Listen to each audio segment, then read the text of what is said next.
Proverbs chapter 31 today, the final chapter of Proverbs. Hope you've enjoyed this journey. We're actually hoping to break this up into two different parts. But for today, Proverbs chapter 31, this begins talking about King Lemuel. And who is he?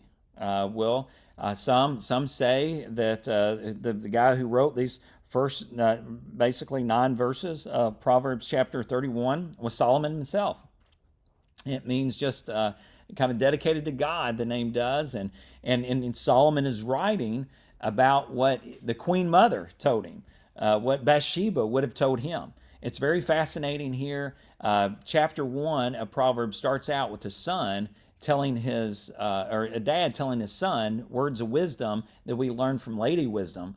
And then Proverbs ends with a mom telling her son what a godly woman looks like. So we see these beautiful bookends. Chapter 1, or the first chapters, really, not just the first chapter, but several chapters into Proverbs, and then the last chapter form these bookends. But he could also have just been a king at the time, or it could be almost figurative speaking of Solomon in the text. So it doesn't really matter, but let's see what we can learn from him.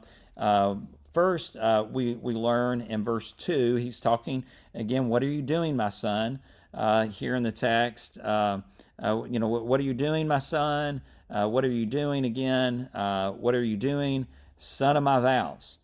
And again, this is a lady speaking. This is his mom speaking. If it is Solomon, he's speaking Bathsheba here in the text.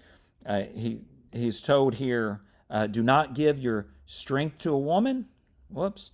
Her ways will destroy kings. So again, what's some of the best advice you can give to a woman? Bathsheba is sitting there, and excuse me, that would have been his grandmother, David's. And so it's Bathsheba speaking, perhaps, and seeing all the pitfalls that you could do.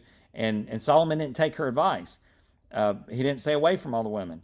But he's saying, listen, she's saying, if you want to be a successful king, one, you need to stay away from women. You need to be faithful, be a one-woman man.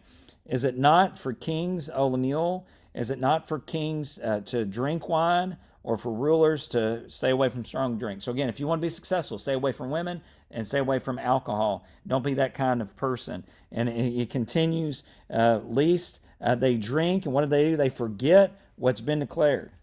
It perverts the rights of the afflicted.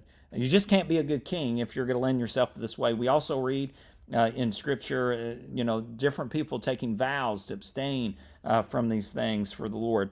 And he talks about strong drink.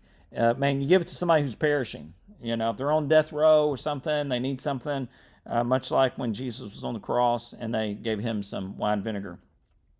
Verse 8, she's continuing to give him some great advice.